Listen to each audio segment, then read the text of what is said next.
Hello and welcome to the Soulful of It podcast. I'm your host, Kari Gregg, and today I'm joined by a meditation teacher, yoga instructor, and Reiki Master Gregg Hendrix. If you enjoy this episode, please remember to go give it a 5-star rating and review on iTunes and share it out with your networks. Alrighty, let's jump into it. Hello, Greg. I'm so stoked to have you here. Oh, I'm so stoked to be here. Thank you for having me. This is a wonderful experience already, so thank you. Yay! So I've been looking forward to this since we honestly first connected. Instantly, I was like, oh my goodness, this is the Reiki Master I've been looking for. Thanks. Yeah, it's so excited to have you here. This topic is so rich. There's so much to it, and our listeners are in for a real treat today, that's for sure. Oh, I've been a long-time listener myself, so when I first met you, I was like, this is the face to the voice that I've heard for so long, so I'm thrilled, and I'm happy to share my gifts. And that's what we're all about here at the Soulful of It podcast, Yeah. because you're so full of gifts, and I'm so full of puns, and here we are meeting, and it's amazing.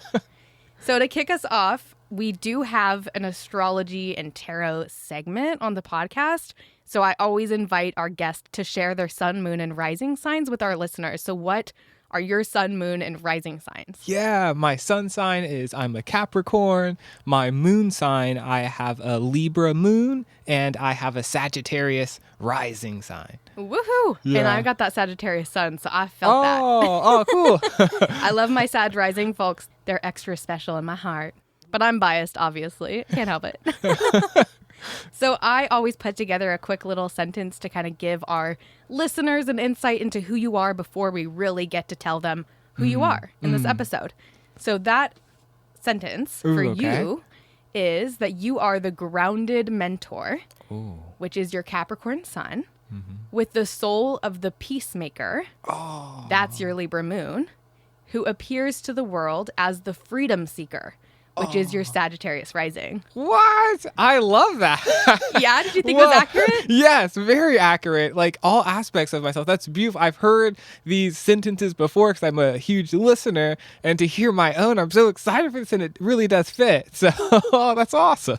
The magic of astrology is just never ending. It's like it works or something like that. It's right? like it's real or something. Yeah. Go figure. Somebody get me a natal chart because I'm ready to take a look. Oh my gosh, this episode would be so long if I was looking at your natal chart. So much fun. We'll get there, though. We'll get there. Cool. So this episode is going to be focusing on Reiki, which is honestly just one of so many different pieces of your magic. So right out the gate, we already know that you're coming back at some point. So listeners who really love this episode, which is D, all of the above, I know. Don't worry, he will be back again, and it's going to be fucking epic, just like it is right now. And so to start us off, let's just get some building blocks down for Reiki. Some folks are super versed in it. Some people have never heard of it. Myself, I've heard of Reiki, and I have friends who are Reiki Masters. But the concept is still something that feels like really hard to grasp for some reason. Yeah. Maybe it's because it's all this like love, and I'm like, well, sometimes I'm guarded to love, you know, and I have a big heart because once I love 100% too. Yeah. So there's that as well. So I'm really, really intrigued by the topic, and I want to make sure that our listeners who are tuning in right now know that even if you know nothing, this episode is for you. Yeah. And even if you think you know everything about Reiki, this episode is for you. Yeah. So my first question for you is, what is your personal definition of Reiki? My personal definition of Reiki is universal love energy. The quote-unquote standard definition of Reiki is it's broken down into 2 words or broken up into 2 words. It's Rei, which is psyche. It is soul. So if soul is too woo-woo, which it shouldn't be because this is Soulful of It podcast, just think of that as your psyche, as your consciousness. And then ki is the energy. Think of energy as the ability to do work, the ability to move through space, the ability to love. So when I think of energy, I like to think of it as love. So that's my personal definition of Reiki. It's universal love energy. Wow. I feel like we could change the name of this podcast to Ray full of ki. Ooh, oh yeah.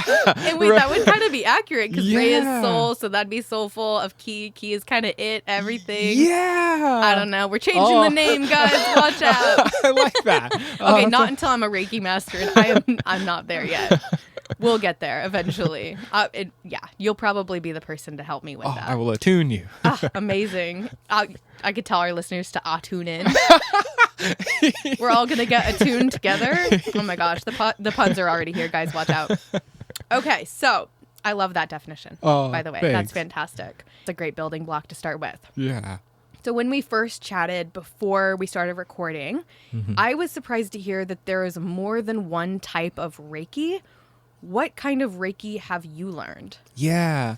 So there are so many different types of Reiki. I myself have learned the traditional 𝗬𝗍𝗍based lineage of Reiki. I've also learned Karuna Reiki, which is more Eastern Reiki, mean the compassionate suffering Reiki. So it is compassion born from seeing suffering, whereas universal energy is the 𝗬𝗍𝗍 brand. Compassion is sort of loving, just a different way to love through empathy rather than just energy.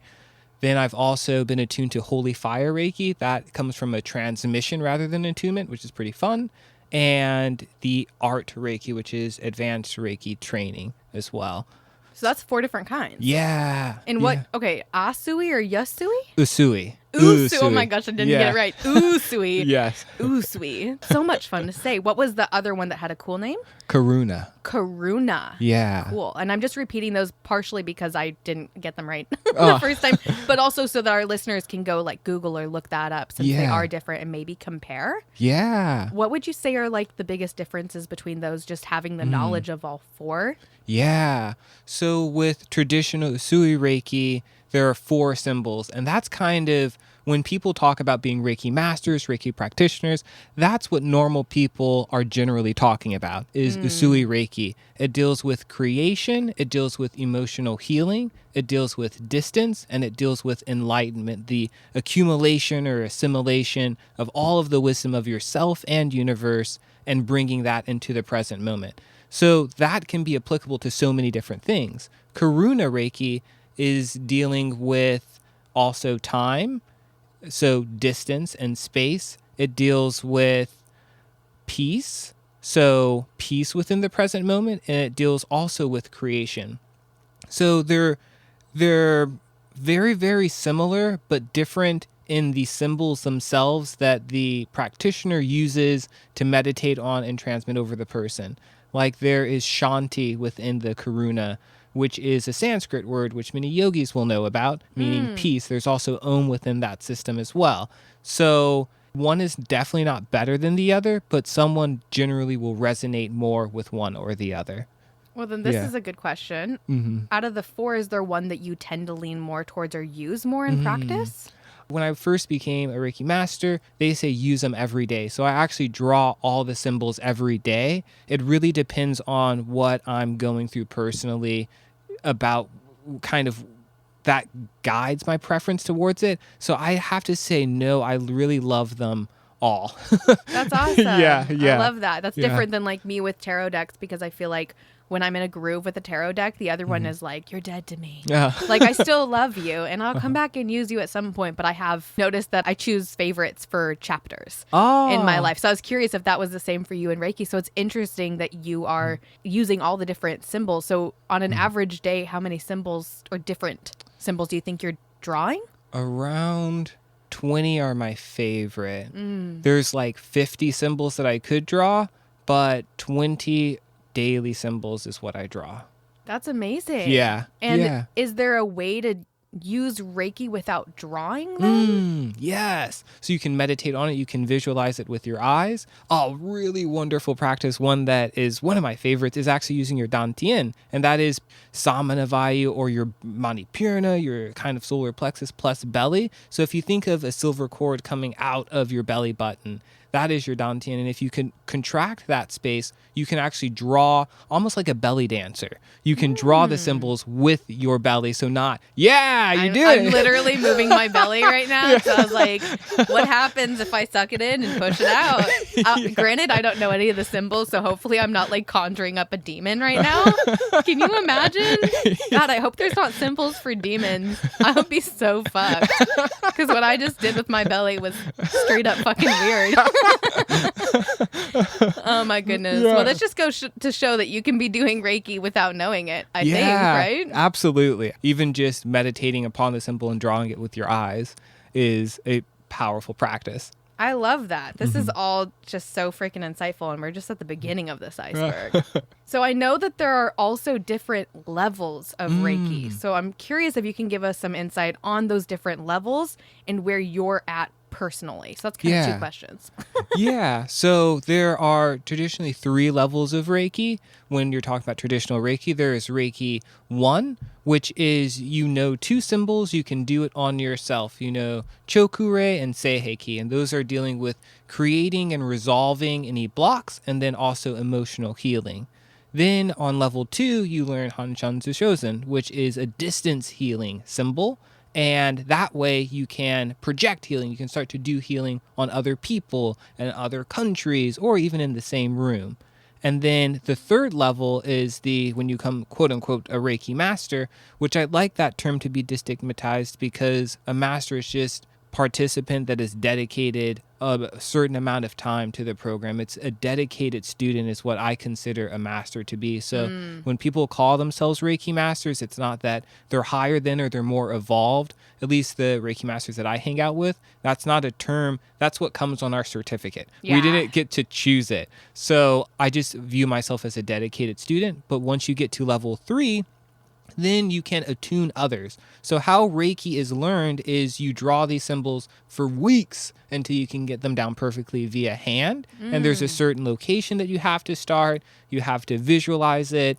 It's a very present thing. So it's not, oh, well, what am I eating today? I'm going to go to Burger King after. Like, no, you are thinking of emotional healing while you're drawing the symbol. Oh, wow. Yeah. And after you've been trained in that way, then the Reiki Master attunes you by either distance Reiki or laying their hands on you. And that is when they transmit the lineage that they've learned into your physical body. And then you become a Reiki Master. Wow. That's freaking epic. Yeah.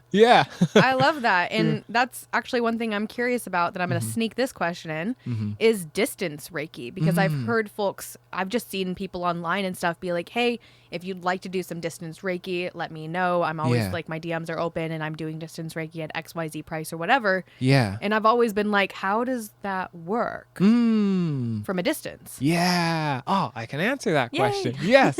And to answer your second question, I'm a Reiki 3. So a Reiki Master 3. So I can do attunements on others. I've attuned other people. To answer your following question, yes, distance Reiki. So do you know what an MRI is, a magnetic resonance imaging? That is when a wave is going through your body. It's not really measuring your body. It's measuring the magnetic field around it. So we all have magnetic fields around our bodies. That's full stop. Science has shown that.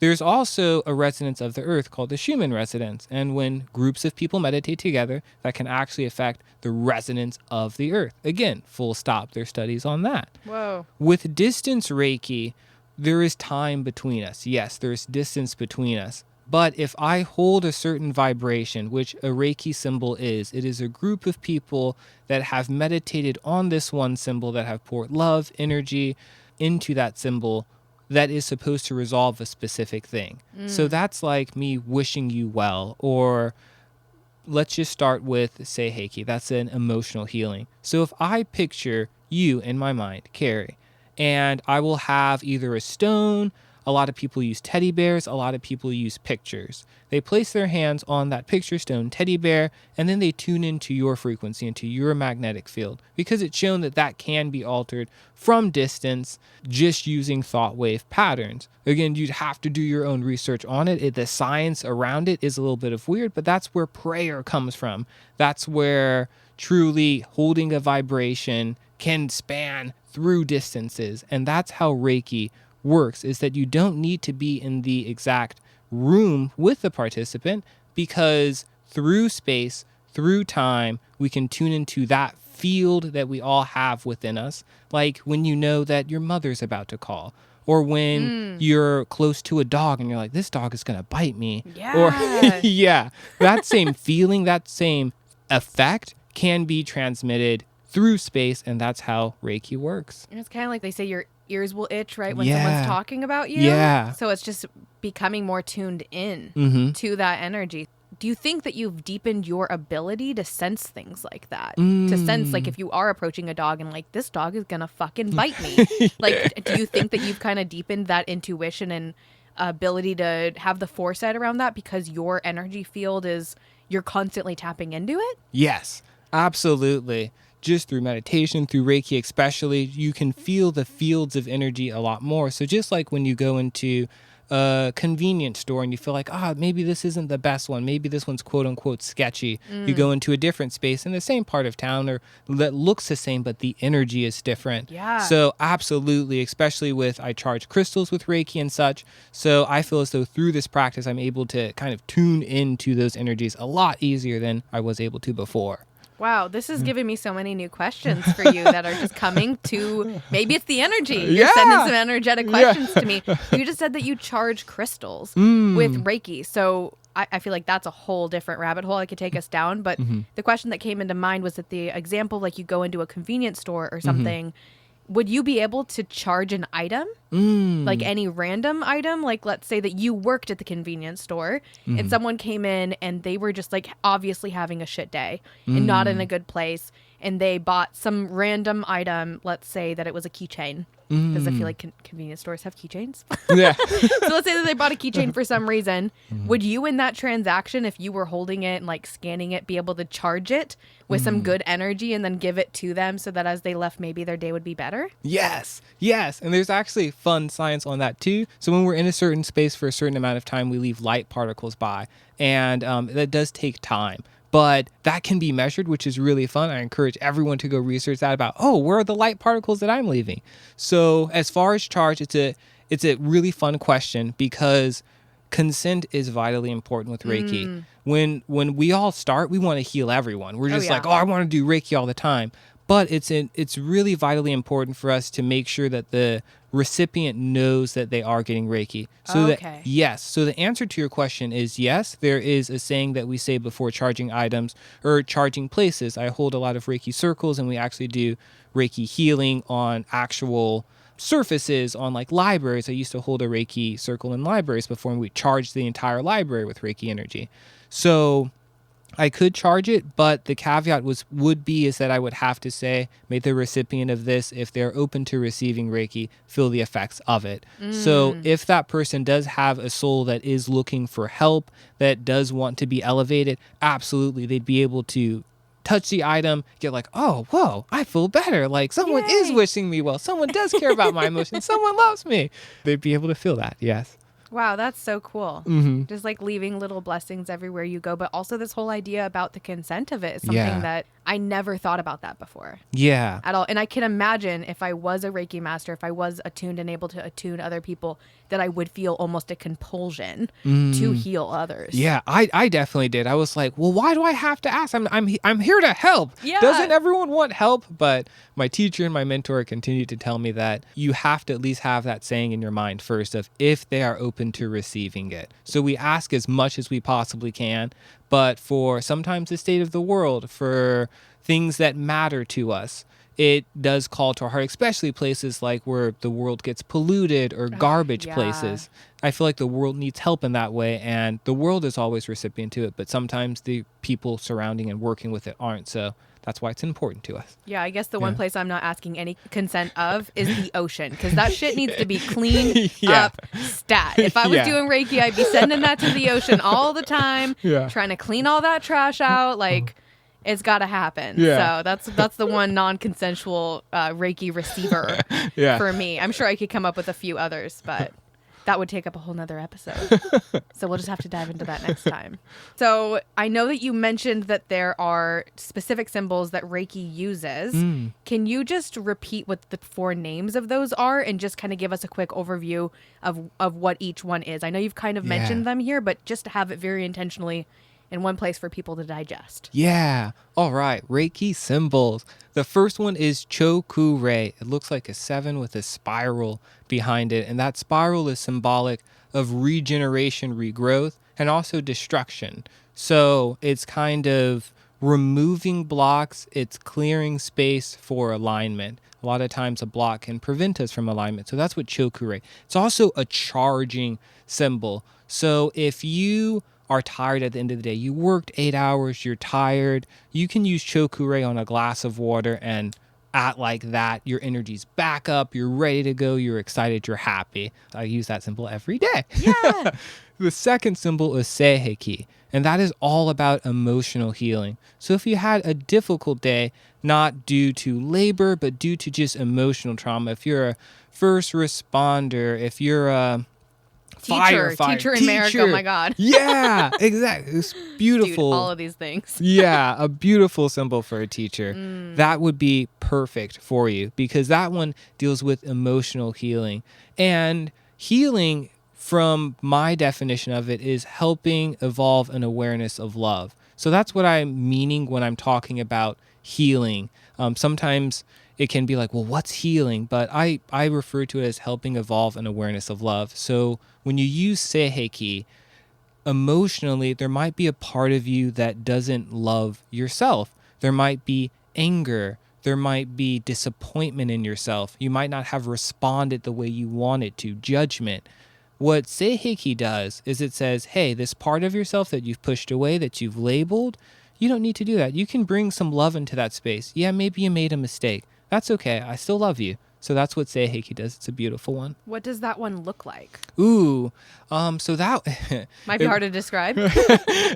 How I learned to draw it was it kind of looks like a brontosaurus. Ooh. Yeah, it's like a reverse 7, but the tip of the 7 is really short. The tip of not the long line, but the short line that makes that little L is really short, and then it's another line with almost 2 mountain hills on the right side. So on the left side, a reverse 7 with a short face. On the right side, a line with 2 humps. Awesome. Thanks for describing those. I encourage our listeners to go look them up as well if you're really visual. Like, I'm so visual. So it's really helpful to have you describe it because then when I go looking for it, maybe I'll see a bunch of them and go, oh, I know that's the one. Yeah, yeah. Think of the brontosaurus one. Yeah. I love it. Okay, so that's 2. Yeah, 2. The third one is 𝗲𝗃𝗃𝗃. And that one is the distance healing. And distance, we work a lot with time in Reiki. So distance not only means space, but it also means time. So if there was a point in your life where you had low energy or emotional judgment, you can go back to that memory and draw or visualize 𝗲𝗃𝗃𝗃 over that space to bring more resolution to something that happened at an event in time. You can also, yeah, epic, yeah. And then, of course, also physical distance and physical space. That's the one that you use to tune into, to make yourself aware of the vibration of someone else, just as if they were in the same room as you. Like the feeling of the warmth of a parental figure, if you enjoy your parental figure, or a best friend. Yeah. You know, like when you see them, or you're a like, chocolate bar. Ooh, those yeah. things that get me excited. I'm like, candy. Exactly. That same feeling that brings into you can feel that without having the bar in your hand. Yeah. And that's what you're channeling through that. That one looks like, it reminds me of a house. It looks like an asterisk. On top of there, it looks like, this one's pretty tough to describe because these are Japanese symbols. Ooh, okay. Yeah, but it kind of looks like a house built with a pointy top. Yeah, with a couple of 7s in there. There's more 7s, but again, it's a bit difficult to describe because it's characters. Yeah, totally. Yeah. Okay, so we do have homework here, guys. We got to go check these out. So that's the third. Yeah. The last one is 𝗲𝗃𝗃𝗃, and this one is my absolute favorite symbol because as a meditation teacher, I'm all about awareness and enlightenment, and this is the enlightenment symbol. And enlightenment means bringing light to illuminating. Not that you're so wise or this incredible sage, but really so that you're so aware of what's happening right now. There are a lot of things that we're doing unconsciously. I unconsciously got here. I was just driving and I wasn't aware how much pressure I was putting on the gas. I just got here. But what 𝗲𝗃𝗀𝗀 does is it brings as much presence to the entirety of my body, which causes often spontaneous healing. Because when we're aware of the constrictions that we're placing on ourselves, 𝗲𝗃𝗀𝗀 is kind of like this freedom symbol that shows us enlightenment, illumination. It's my favorite symbol because I use it every day on my child Artemis when they go to bed so that they may sleep as an enlightened being, as a loving being. So it's one of my absolute favorite symbols. Oh, that's so lovely. Yeah. What a cool way to use it, too. Yeah. That's awesome. I definitely could benefit from all 4 of these, let's be real, but especially that one because I'm a very future-oriented person. So I actually struggle to be present because I'm just so good at planning that it's like many things that I think are a gift and a curse, right? Where I'm like, ooh, I can imagine that this is going to go this way and I can plan for it and have this whole epic plan in place. But at the same time, I'm like, well, when I'm thinking of what will be, am I really here to enjoy what is? Oh, yeah. Yes. So that might be one I need you to write down for me to just start practicing with yeah. right away. I mean, honestly, all of them, I've just watched me end up becoming like a Reiki master after this. Yeah. It's inevitable. After the plant allyship episode with Freedom, I'm like all about the essential oils. So really every episode I'm doing with a guest is just converting me to their way of being because I just find it also endlessly fascinating. I mean, how could you not be fascinated by this even if you had never heard of it before? It's so amazing. I love it. So my next question for you is what brought you to become a Reiki master? Like what led you to this path? Yes. So I feel as though I've always been a healer, helping encourage an awareness of love within others. I started as a child. My grandfather's a Cherokee healer himself, and he taught me how to pull energy up from earth and from sky. So I was very accustomed with playing with energies from a young age and very, very sensitive also as a child. So I learned that from my grandfather, and then I started working with my mother a lot. I used to massage her feet every night, and I got fascinated with reflexology. I just got fascinated with how touching or affecting one area of the body could bring healing awareness to a completely different area that didn't even seem connected.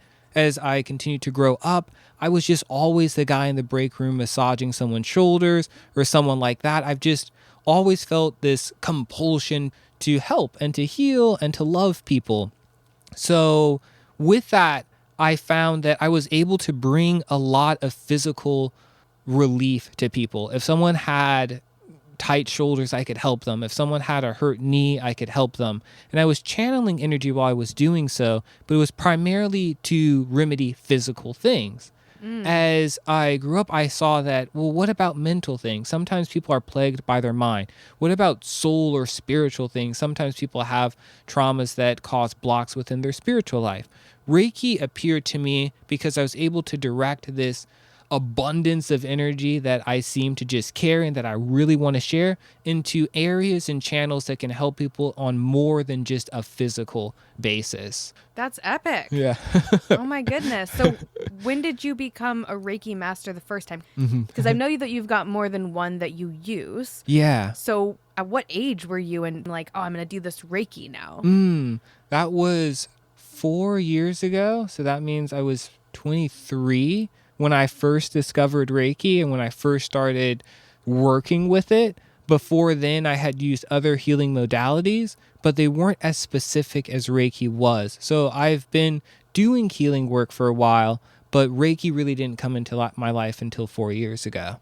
Oh, wow. Yeah. That's amazing. You could have told me I was born a Reiki master and I would have believed you. Oh, yeah, I just was so born natural this way. for you. Yeah. Well, that kind of is the truth though of your story, is that you were born this way. You know, these are gifts that you always had, but you also had the opportunity. Someone had to have presented that with you, or you went and found it yourself and you decided to actually go after it. Yeah. Which I think a lot of people have blocks around that, where we grow up and we have these innate gifts and talents and skills and we don't ever actually develop them because we're so conditioned by what's happening on the external, and we're just so used to accepting the projections of others. Like, oh, I was raised by engineers, so I'm going to be an engineer. But it's like, no, bitch, I want to be an artist, you know? But like, have I ever allowed myself to speak that? So it's beautiful that you felt that vibration and you were having that pull to go heal people. Yeah. And then you manifested this modality through which you could really do it in a whole new way. Yeah. Oh, thank you. Yeah. It's really special and super cool. And I'm just so giddy that you're sharing it with us. Yeah. It's my passion. So I'm happy to find like a container for that. What a beautiful passion. Oh, thank you. Because it benefits you, obviously, but it benefits all of us. Yeah. Like just having you here, I'm like, I'm feeling kind of healed right now. I don't know what was wrong, but whatever it is, it's not here. You know, I'm at ease. Your presence is very easeful. Oh, thank you. Which is awesome. So stepping more into the magic of Reiki, and we've really kind of touched on this, but in case you want to elaborate, how can Reiki help people heal? Ooh. And are there other uses? Yes. So Reiki is definitely going to bring love, bring energy into your body. Period. That's going to happen. It is going to heal you because it's bringing you into this conscious moment. It's bringing you in right now. There's a lot of unconscious programmings that we run, and those unconscious programmings can often remind us of an illness that we believe that we have. I felt bad yesterday. I'll probably feel bad today. That becomes, oh, this month is bad. That becomes, this is an illness. And there are definitely certain biochemical problems that are not all illness is just based off of belief. But if you do have an ailment or an illness, Reiki is going to help that, period. Other uses for it is removing blocks, like mental blocks. So if you're in perfect shape, if you feel great, but you have a defeated mentality, it can really help with that. It can deal with inspiring qualities that you want to have, like courage or authenticity or truthfulness. There's even symbols for truth. Ooh. So, yeah. So also in adopting new qualities to change your character is a really wonderful way to use Reiki. Wow, that's awesome. And another way that I'm curious about using Reiki is, can you use Reiki to manifest? Yeah. Yeah. Oh, I love this. Absolutely. So I like to think of manifest as the two words. There's the man, which means, at least in the Hindu and Eastern philosophy, it's called hasta, which means hand. And that's the etymology behind man. Anyways, it's hand. It's the closed fist that holds something. And then fest, which is festival, the celebration.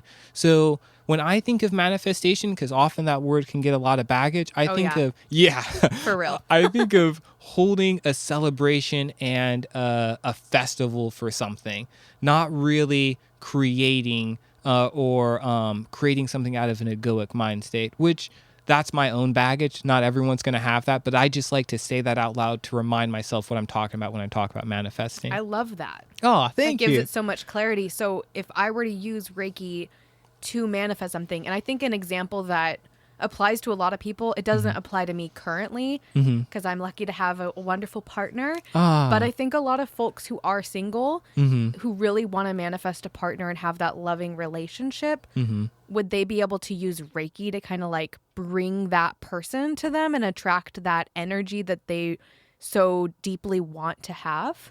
Absolutely. Because what Reiki is going to do in terms of manifestation is it is going to identify the unconscious programming that you're already running, and it's going to help you remove that block with 𝗲𝗃.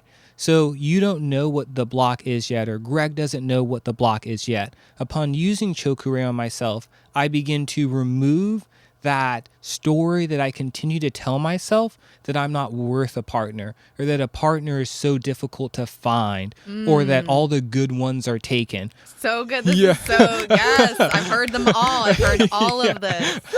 I'm sure this is resonating with someone big time. It resonates with me, and I'm not even in that boat, but I'm like, damn, I remember that boat. Yeah. And when you find those thought patterns and remove them, you begin to manifest in a way of finding alignment with your soul. So a lot of times we think of manifesting with our brain, of this is the sort of partner that I want, they're going to have these qualities. But in reality, we want someone a little bit different that may challenge us, or that may not be everything that they want, so that we can enjoy our differences and grow to learn something new. So when you think of manifesting in Reiki, I wouldn't think of this is exactly what I want and this is how Reiki is going to bring it to me. I would think of it as, what is of my highest good, and what can I do now to bring that highest good into light. So it might not be the partner that I have in my mind, the picture, but it's going to be the partner that brings me and them into the best unity, partnership, and truth. So I love Reiki and manifestation because often what is manifested through Reiki is something that is lasting, something that is beautiful, and something that is edifying in a way that is not just a momentary pleasure. It tends to be a lasting benefit. Wonderful. Mm-hmm. That question kind of brings this other question where have you used Reiki for manifestation in a way that you'd like to share what you manifested and that you were able to kind of connect the dots and go, oh my goodness, I was very intentional about tapping into this vibration and now here it is? Yes. Yes. Oh, I feel like I'm bragging, but this is a true story. I love true stories. Brag away. Cool. So I was working in a job that I enjoyed, but that was not my passion. And I noticed that I continued to manifest these sorts of jobs for a monetary reason, that I was so focused on, well, let me get a job that's going to pay my bills. I got to pay my bills. I really want to manifest a high-paying job. That's so Capricorn, by the way. Oh, really? I love it. Yeah. Oh, cool. Your Capricorn sun is here. You got or it was, at least it was there at that point. It was shining through. Yeah. So it was a huge drive. It was a huge focus for me. I wanted to manifest a job that would showcase my healing abilities and provide for my family. Those are two non-negotiables for me. I want to do something that makes me happy 8 hours a day, but I also want to pay the bills. So I started doing 𝗲𝗃𝗀𝗃 on my mind so that I would release the mental attachment to money and that I would kind of tune more into what's going to fulfill my heart. Because if I find fulfillment and alignment traditionally, and it's of my belief, that is going to be also what provides for my family as well. And then I did 𝗲𝗃𝗀𝗃 on my mind, and I did 𝗲𝗃𝗀𝗃 for enlightenment. So I brought whatever I'm doing, let me bring light to that, let me bring authenticity to that, so I don't have to be this cog in the machine of work, so that I can still shine my individuality in whatever I do. And I let go of the outcome. I did that. It was for months, for sure. I was still trying to be as positive as I could be with my job. And blessedly, I manifested a job that is exactly my passion. I'm a meditation teacher now. That's actually what I do for a living. I'm also a life coach with a company that allows me to promote my beliefs around meditation and to help people. So I didn't even know that job was possible. I was doing 𝗲𝗃𝗀𝗃 on my mind. I saw an ad. I was like, this looks too good to be true. I'm definitely not going to get this. Put in my application and boom, it happened. And that's how I viewed it as manifestation, because it didn't feel like, this exact job is what I wanted. I wanted my soul to find the job, and I feel like it did. So that's probably one of my most flashy stories, that it brought me to the place where I work now. Yeah. That's wonderful. And I also think that there's a piece of clarity there where you have to be able to tap into not just the structure of I want to have a job and it's in this part of town and this is the type of job, it's so specific, but to have the clarity of I want to feel like I am excited to be here. Like I am energized about the work that I'm doing and that I'm doing work that really matters. And those things are actually pretty fucking vague. But then the universe responded to your energy with that clarity that you had, and then the Reiki on top of it was just compounding your ability to magnetize that towards yourself, which is amazing. So cool. I'm how could you be listening to this episode and not be I'm gonna go fucking write some Reiki symbols down. I gotta go down this rabbit hole. YouTube, where you at, Greg? We gotta connect. This is magic right here. I'm all about it. What a cool story. I'm so glad that you shared that. Thank you for sharing that. Oh, thank you for asking. I have not shared that story. So. It really resonates, and it gets me even more excited about Reiki. Oh, cool. So I know that Reiki can be used on yourself, on the other, or on the earth. And I'm curious what using Reiki on the earth can do for our planet, and if you have any personal experiences around that to share. Yes, absolutely. I love doing Reiki on the earth.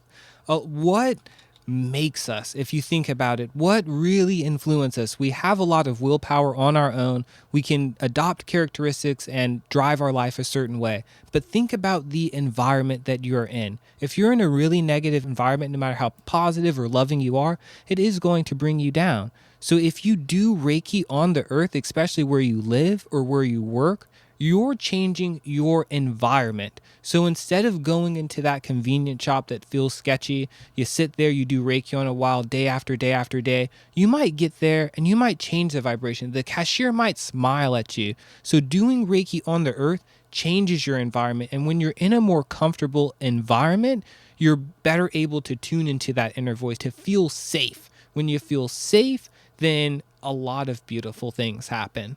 Wow, that's awesome. You know, when you go to the beach, people love to write things on the beach. Like, what if you wrote a Reiki symbol into the beach? Yes. Is that one way to, like, direct Reiki to the earth, is like, I'm drawing this symbol into the sand? Absolutely. Absolutely. It's showing Mother Earth that you care too, that you're not taking her for granted, that you're present, and we're connected to the earth. We breathe the air from the trees breathe from us. We all are connected here. So when you write Reiki symbols on the sand or on a tree, or envision it in mud or anything like that, what you're doing is you're really connecting to earth. You're honoring this planet. That small and as simple as that may sound, it has a really profound effect. That's the feeling that you get if you're religious when you go into your religious building. That's a feeling that you get when Kari finds a chocolate, you know? Yes, the chocolate. Yeah, it's that feeling of entering almost a sacred space, but instead of a building or a destination being that, you are creating that sacred space. I love that. And I'm definitely going to be inscribing a Reiki symbol into the next, like, piece of chocolate I eat. Oh! Should be interesting. I've been into chocolate-covered pretzels, though, and I don't know if that's going to work out.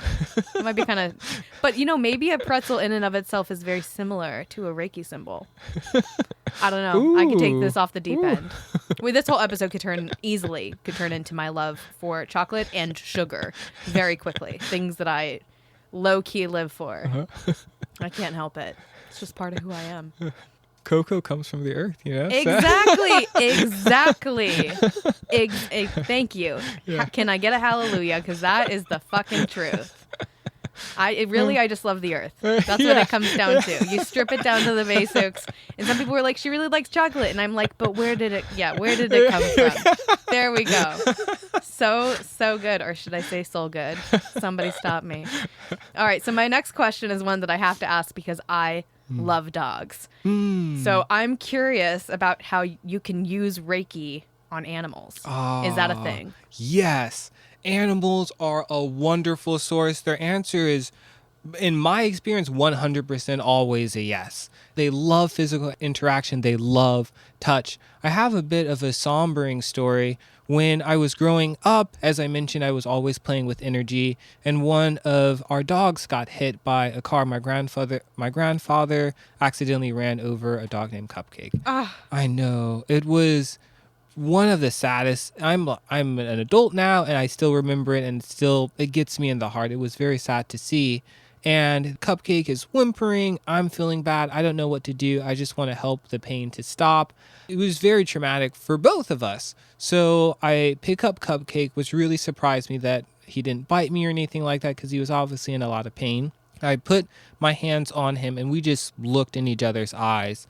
And instead of whimpering, we just connected. And I didn't know Reiki at that time, but I was pouring Reiki into Cupcake. And the most striking part about that was when he transitioned off in the next planet, his eyes changed from brown to blue. And whoa. I know that's always stuck with me. I feel like I carry a dog spirit with me from that. I don't know if that's normal for dogs' eyes. I haven't looked that up, but that's been my experience.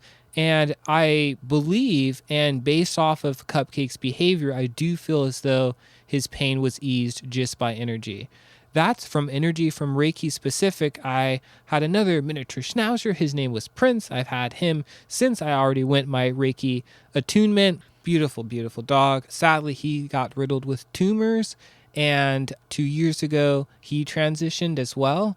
And through his last years of life, every day I would do Reiki on him. He wouldn't be able to get out of his bed in the mornings. And after our Reiki ceremonies, he would get up and be able to use the bathroom. He would be stuck in his bed. Then from the afternoon, when I got back home from work, again, lay my hands on him, he'd be able to go eat dinner.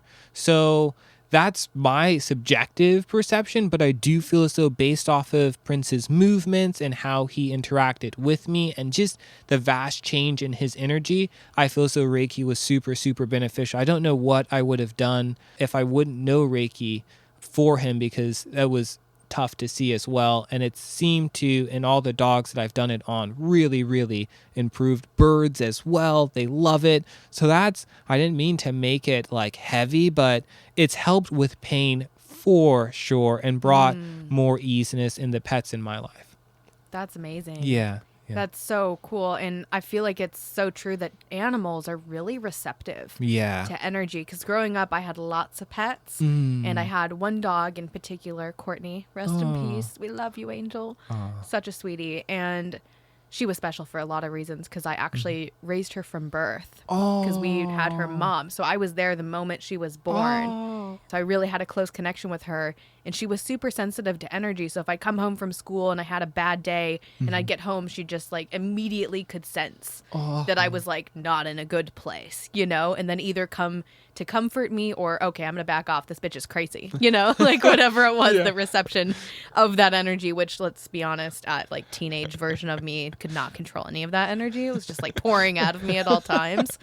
But it was a really cool connection. So I think being interested in Reiki, that's something that I would be pulled to do, would be to do it on an animal. And I guess with an animal, you can't really ask for consent, but an animal, I feel like just by it coming to you, that would be the act of consent, probably. You're absolutely correct. When you feel it. So that's when you tune into your feelings. They won't speak our language, but if you connect with a dog, animal, snake, anything, and it vibes with your energy, I've always understood that as consent, as them wanting to be close to us, because animals are a lot wiser than we are a lot of the times, and they know what's happening. They can feel the energy, and they can see things that we can't see. That's awesome.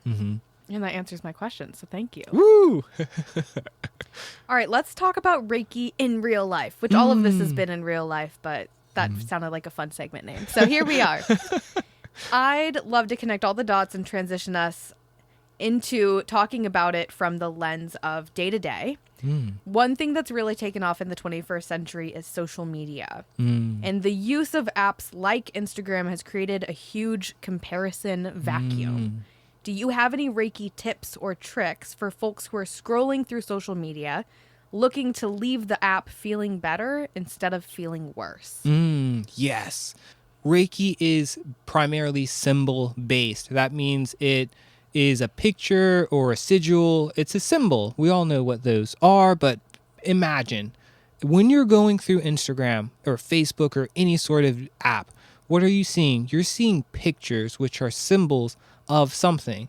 I observed within myself when I was scrolling through these sorts of apps that a lot of judgments came up within me. That, oh, that person bought their followers. That person has that body because they're malnourishing themselves. I could totally look like that if I could afford whatever. So relatable. Yeah. You're not alone in that at all. They have their beautiful house and vacation spot because they're terrible people, really, and they're taking advantage of someone. Just the worst thoughts about people. And I noticed that the symbol of success that I was observing, I was pushing away. So what I've started to do is when I look at the symbols and the pictures of any sort of comparison based, or when people are celebrating their quote unquote best parts of their life, when they're showcasing that if I change my energy into wishing them well, to saying that's what success or happiness or joy looks like for that person. And I believe that we're all connected. So if I start to wish badly upon them, what does that tell my subconscious? It tells my subconscious that I don't want their level of success or happiness or flexibility or body or followers. That when I see that, I think that it was attained from bad, quote unquote, means. And that means that I will also not be able to achieve what they're showcasing that anyone can achieve. So I started liking those sorts of posts. I started commenting and truly getting into my heart and wishing them well. So anytime before I pick up my phone, a really great thing to do is say hey Ki over it, especially when we're looking, because when we're seeing these success symbols in others, it's often an emotional constriction within us of being like, oh man, maybe I'm not good enough. They're better than me. And if I was as smart as them, I'd be doing it. So there's something wrong with me. But when we see that and say, that's what's attainable, that's something that I can do, that's something, they're shedding a light, they're illuminating this, then it's better for everyone, because then you're putting into your subconscious, this is okay to have. I can have this. It's okay that I don't have it now, but I'm happy that they have it. And you're going to start adopting behaviors and patterns that are going to push you towards that same thing. So for any sort of social media stuff that causes constriction, if it's something you don't agree with even, or something that is legitimately wrong according to your moral compass, allowing yourself to view it and be in a sense of emotional balance is really, really helpful, rather than just responding out of outrage or jealousy. So if you don't know Reiki, and if you're like, I don't really want to know Reiki, how can I still use energy in real life? Simple peace sign. Simple, instead of, you might still judge with your mind, but just throw up the peace sign at that photo, keep scrolling. That'll help as well. Or I like to flip my phone backwards and do the peace sign on the back of my phone. And that's where, you're legit your two fingers. It's that simple. So you remind yourself before you even look at your phone, I'm coming at a place from peace and balance. Anything else that I see is not going to affect my own self-worth, my own balance. And it's a powerful practice for me. I'm definitely going to have to try that out too. For some reason, it made me think of, and I don't know if you guys have seen this online, but there was somebody who posted a picture of a guy, his hand was outside of his truck as he was driving by, and he had a thumbs down. And the person was like, yeah, I made a mistake on the road. And for the first time, instead of flipping me off, someone gave me a thumbs down. And so I didn't react like, what the fuck you, and like want to flip him off.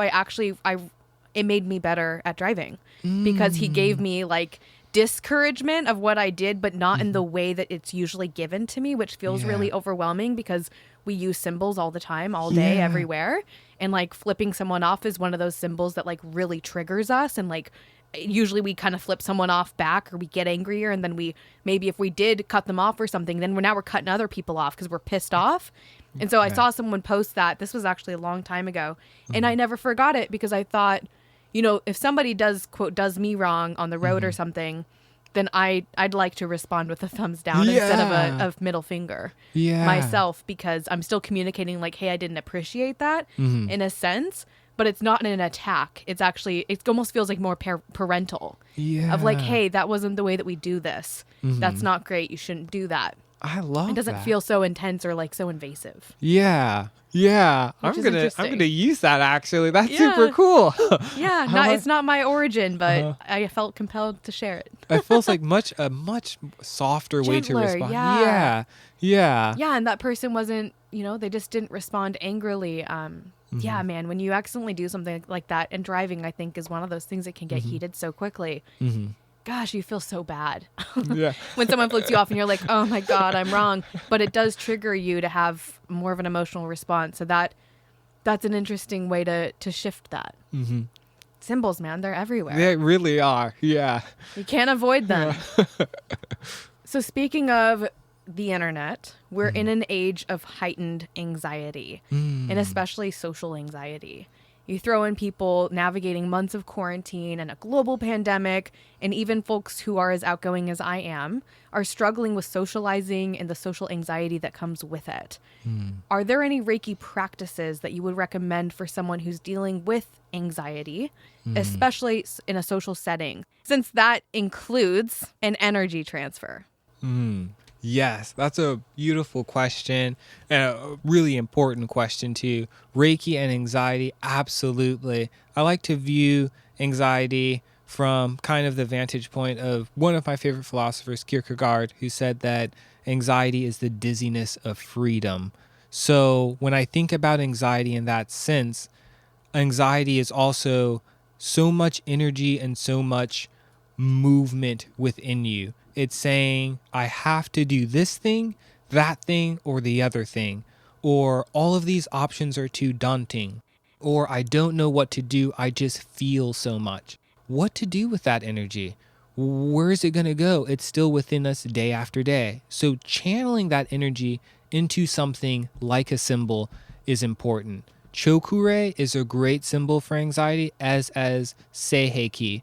But if you're not interested in learning Reiki, channeling that energy into an expression is also helpful. So if you think of anxiety, it often, in my experience, hasn't been talked about as energy. But if you export that energy to a project that's ready to accept it, you often can resolve it. That could be dancing, that could be painting, that could be making a symbol of your anxiety. Honor it. So instead of getting rid of it or solving or squishing it or destroying your anxiety, now I'm so peaceful. Use it.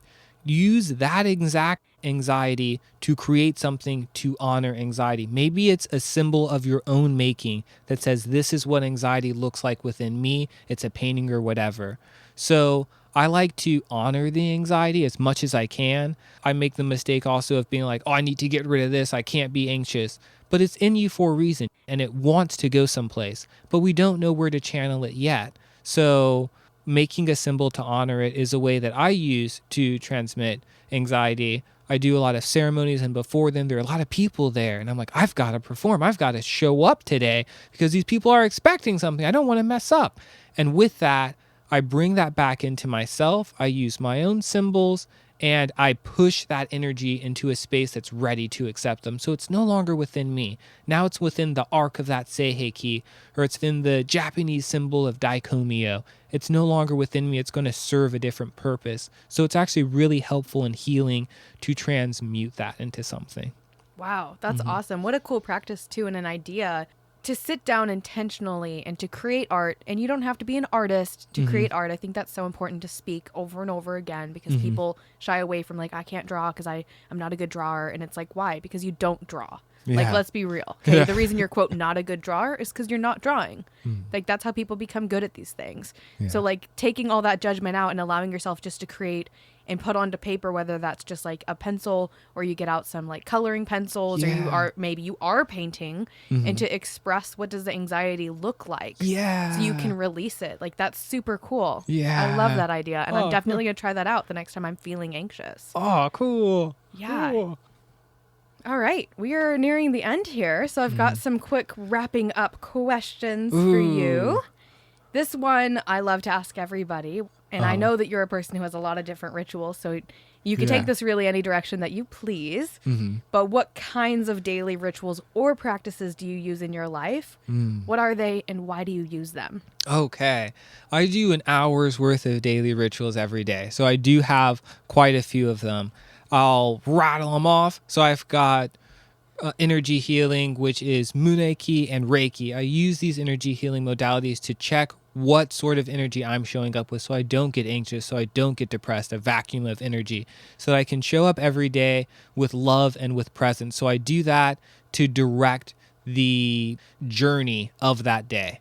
I do yoga every day to make sure that my body is willing to handle this energy. If my body is tight, if my body is already constricted and closed off, then my purpose, my passion, my love will not flow the way that is most conducive to love. And I want to love as efficaciously as I can. So I use yoga to get in touch with my body.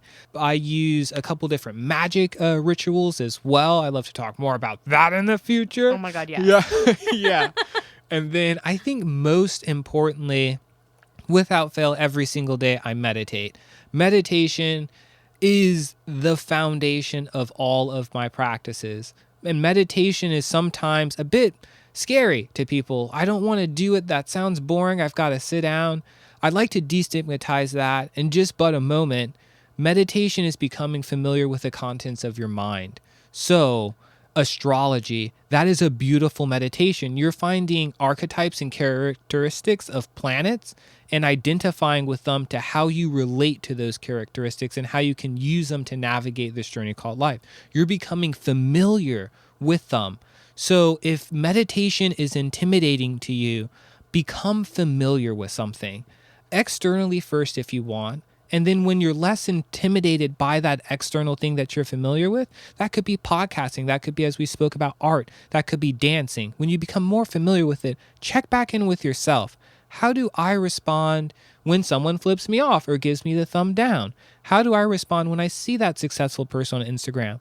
Why do I always respond that way? That is what meditation is doing. It doesn't need to be sitting in lotus for hours at a time with no thoughts running through your mind. It can actually be a very direct thought.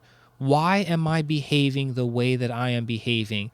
And not in a sense of judgment of I'm behaving wrong, but once you're familiar with it, oh, I get mad at people that I see that are successful because I judge myself for not being successful. Can I change that judgment of myself? Yes. I'm more familiar with myself. Now when I see successful people, I no longer judge them because the definition of success has changed within my mind. So it was a bit of a tangent, but that's my absolute favorite practice, because once you're able to understand your primary response to all of the stimulus in the world, you're able to be more present with all of those responses rather than reacting out of your unconscious mind. So meditation is by far my favorite practice. I love that. And I love that you destigmatize some of that stuff too. And yeah, what a great way to integrate everything we talked about in this episode as well, because meditation it's so much of a witnessing of what's here. Yeah. And all of those things that we discussed throughout this episode are things that are here on this planet with us. Yeah. Fuck, it's weird, right? It's a weird experience. We could have manifested onto any planet, but for some reason we're on this one. Chose Earth. And we're supposed to be here, aren't we? Yeah.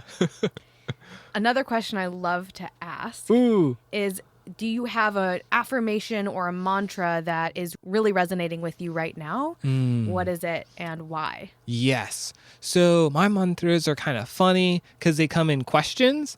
So as for affirmations, for the first half of my life, I always ask myself, who am I? And I love hugs. So what I like to do is when I'm hugging someone, I ask, who am I? Who am I to this person? Who is this person to me?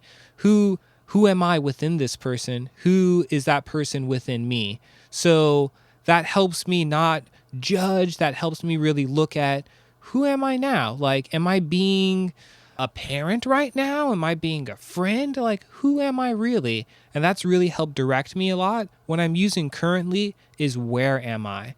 Because I've gotten more comfortable with who I am and expressing who I am through asking myself. It's a really wonderful practice. I encourage everyone to try that at least once a day. Ask, who am I? And when you get more comfortable with that, what I've shifted into is, where am I? Because then I'm able to even be more present when I find out this is the container that I am. This is the experience that I'm having with these loved ones that I'm with. So how am I showing up to this experience? Am I showing up with the drive that I'm using for something else, or am I really being present here? And it just reminds me always really to be present. So that's probably my favorite one. I love affirmations. I don't have one that I'm using besides really, where am I?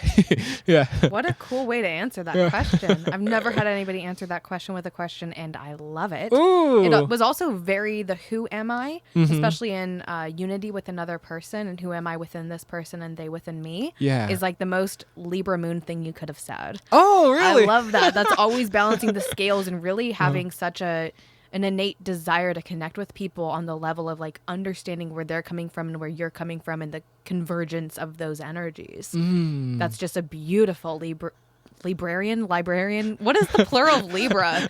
I need a Libra to tell me what the plural of Libra is. Is it I cannot, guys. I cannot. This is some other. I'm going to have to do some homework on that.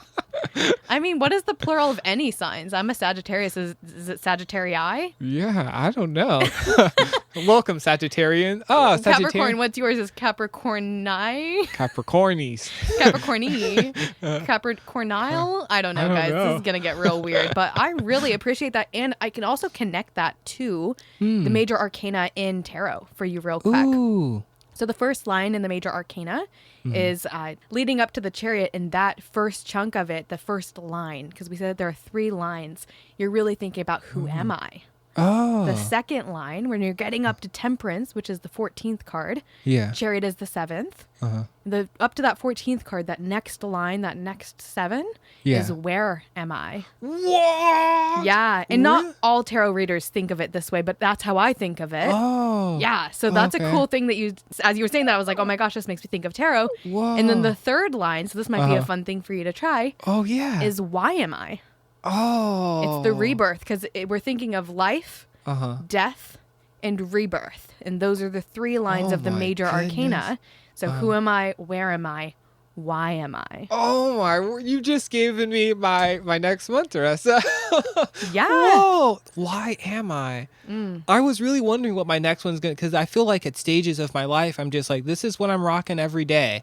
And why am I is going to be my new one. Oh, cool. Thank you. That's so cool. And I hadn't really made that connection in that way till right now, where I myself really put the pieces together of thinking, because I tend to think about things in, I'm such a systems person for some reason, but I tend to think of things in like, this is this chunk. So when I'm focusing on the first line, I'm really thinking about who am I, but I'm not saying it in a fluid, like 1, 2, 3 like that. I don't usually think of the big picture of the whole encompassing of that. And of course that's 22 cards or 78. I mean, we could take this way deeper with tarot, and that's a whole different episode in and of itself, I'm sure. But what a cool reflection that you gave me that helped me dig that out for both of us to enjoy and all of our listeners to enjoy as well.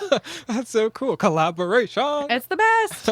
How epic. So finishing up here, I would love to give you some rapid fire questions. Ooh, nice. So these are super fun. They're super quick. And there's no such thing as a wrong answer. Cool. And I haven't adapted them since the last couple times I've done them. So I might be making some adaptations in the near future, especially based on answers that I've gotten from folks going through these questions, which have been very insightful. So you can respond with one of the 2 things. It's a this or that. Okay. Or you can say neither. Or you can say both, or you can get creative and give me a totally different answer. Oh, snap. And that's also welcome. Okay. So go with your gut. Are you ready? I'm ready. All right. New moons or full moons? New moons. That's the death, correct? The death is a no moon? I would say that the new moon is a birth. Ooh. Because it's a new chapter. It is the darkest day. The seed has been planted and it is rooted. Ooh. And at the full moon, we release.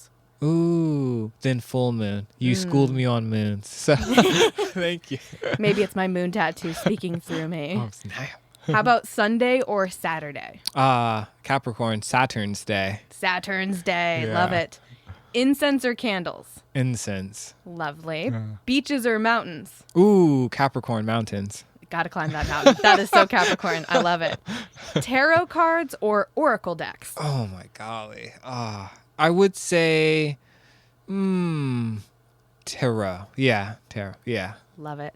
Morning person or night owl? I'm an early riser. Get up at like 4, so morning. That's amazing. Yeah. Oh my God. I hope I'm tapping into that energy and I can wake up earlier tomorrow, because damn, I love to sleep. Okay. How about read a book or listen to a podcast? Listen to a podcast. Awesome. Yeah. Phone calls or text messages? Phone calls, queen. I love it. Yeah. And the voice memos. They're everything. Yes. Like, we are both on the voice memo. Like, that is the thing. I'm all about it. Yeah. They're super funny, too, when you accidentally send one too quick. I love that. It just gives it more humor and more character. Yeah. How about crystal gems or crystal balls? Ooh. I don't have any crystal balls, so crystal gems. Nice. Yeah. You might need to get a crystal ball. Yeah. I don't have a crystal ball either yet.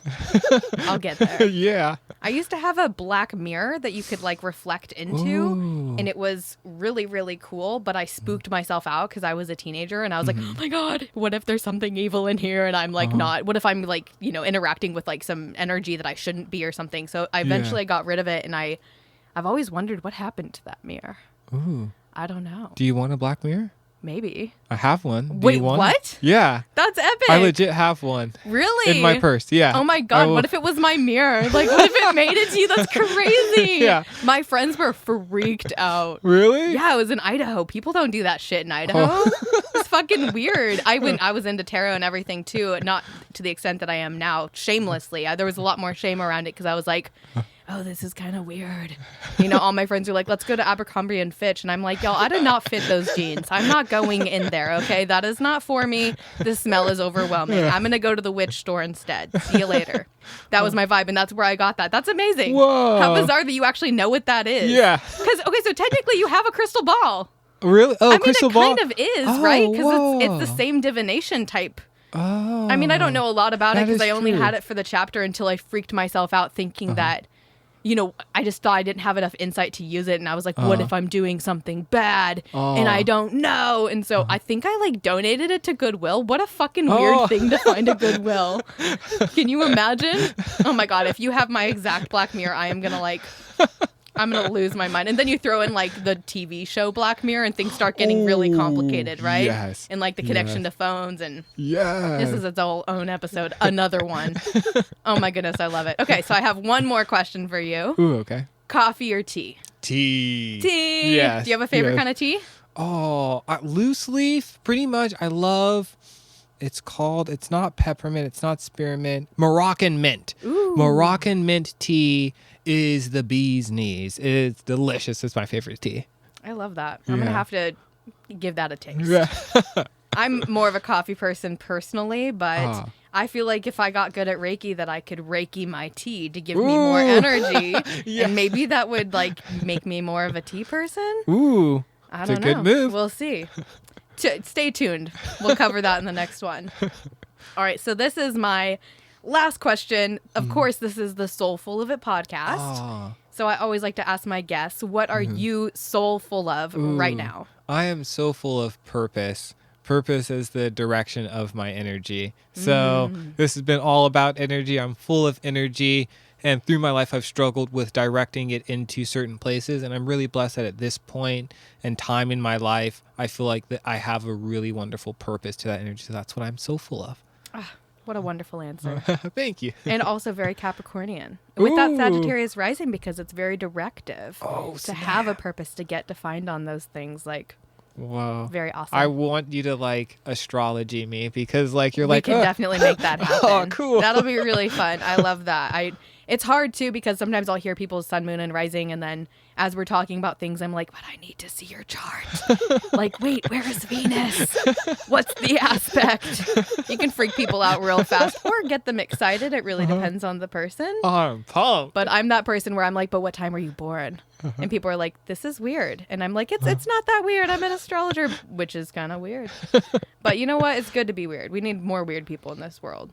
Be fearlessly weird. Be fearlessly weird. I have a question for you. Love it. Is like AM versus PM. I was born 5:27 AM. Do you find within the astrology world that early morning people are different? Well, it influences the house setup for Oh. you. So I would say rather than being an AM or PM birth, and I'm Yeah. sure that there are astrologers who have very strong feelings on this, but my feeling on it would actually be looking at your birth chart. Do you have a majority of planets above the horizon? Or below the horizon, because your midhaven is going to be the highest point in the sky, high noon, versus the IC, which is going to be the lowest point in the sky. So if you have a majority of planets above versus below, that's going to have a big influence on how you show up in the world. And so that's based on the exact time that you're born, which isn't necessarily going to change. Well, I mean, it will change depending on if you're AM or PM. Yeah. But it's not like all AM have this or all PM have this. It's going to be very unique to you. So as an astrologer, I would look for where are the majority of your planets. And some people, actually a good handful of people, I mean, the charts that I've seen, have a balance of planets above the horizon and below the horizon. I'm a person who the majority of my planets are above the horizon, which pretty much means that I can't hide shit. Like, people know who I am, where I am, what I'm up to. There's no hiding it. Which, I mean, especially because I'm a loud person too, where I'm like, let's do this. And it's just like, people are like, we are in a fucking church. Calm down. Which, do not ever say calm down to a Sagittarius, because they will lose their shit. They very quickly go from, I was calm, and now I'm not calm at all. And it's like, that's a side of me you don't want to see. I think I've tempered it for the most part, but like, it's still there. It's the fire. I can't hide it, but I can't hide shit. That's so true of me. Versus like, I have friends who have a majority below the horizon. Yeah. And so for them, if they have a job that's very public, let's say that you were a reporter or something on TV all the time, it might feel really out of alignment for you. And you might actually be like, feeling more fulfilled in a job where you're more behind the scenes. Oh. And like, if those things are off for you, that's something that an astrologer can kind of help you identify. Oh. Which is cool. Yeah. Wow. Oh, cool. So I feel like I kind of answered your question, but Yeah, I you kind of did. took it to a different place, which of course I did. It's very me to do. Well, thank you. Thank you. And thank you so much for coming.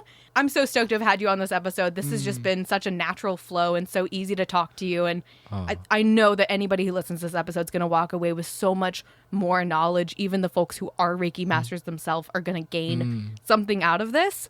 And I'd love for you to share with people how folks can connect with you. Yeah. Thank you, Kari. And you can connect with me on Instagram. I'm Gregg Yogi. That's Greg with 2 G's, GREGGYOGI. And you can email me. We can talk. I'm a long-winded person. And you can email me at @hendrix, like Jimmy, HENDRIX, @gmail.com. And I'd love to talk with you and speak with you and connect with you.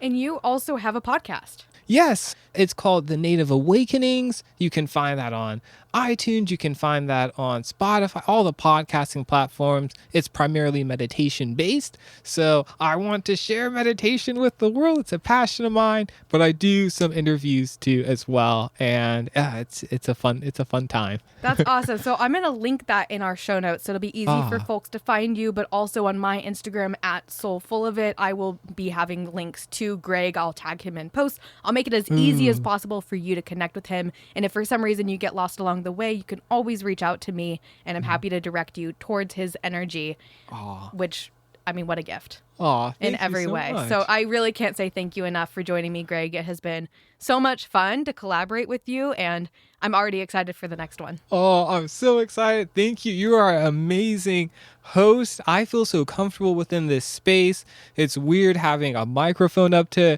and me answering the questions rather than asking them. I'm not in this position ever. So thank you so much for everything that you've done. I'm a huge fan. It's an honor to be here, and I'm just so thankful. So thank you. Awesome. Well, we will catch you guys next time on the next episode. And until then, I hope y'all have a soulful day. Wonderful. We did it! Woo!